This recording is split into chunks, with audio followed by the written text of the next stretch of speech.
I've often wondered why we read the story of the Akeidah, the binding of Isaac, on Rosh Hashanah. The story is terrifying, fascinating, disturbing, and raises oh so many questions. Hasn't Abraham proven his devotion to God already? Why would God demand such a sacrifice?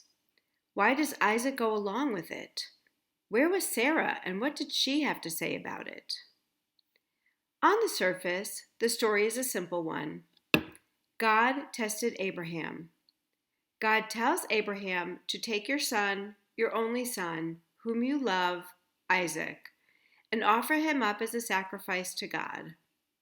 Abraham prepares to do so, is stopped by an angel, finds a ram caught in the thicket, and offers it up instead.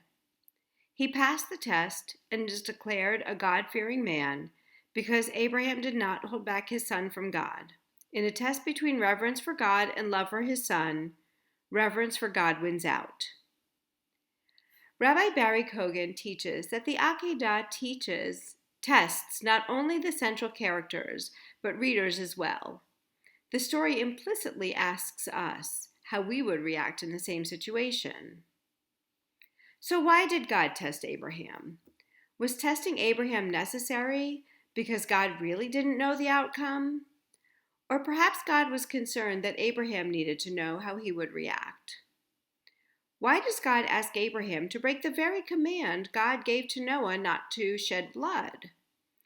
Why does Abraham, who argues with God on behalf of the questionably righteous people of Sodom, not argue on behalf of his own son? Would Abraham not have expressed his pain and love for Isaac at least as much as he did when God told him to send away his other son Ishmael? Abraham's behavior seems so out of character. What if the lesson of the Akeidah isn't about Abraham being willing to sacrifice his son?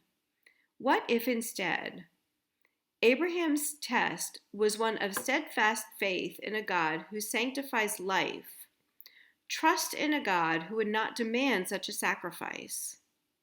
After all, Abraham did tell his servant lads, "You stay here, the boy and I will go up. We will worship and we will return." If this is true, then Abraham is no longer a passive player in the story. For me, this is the only explanation in which Abraham's silence makes sense. Just as God is testing Abraham, so too is Abraham testing God. Did God pass?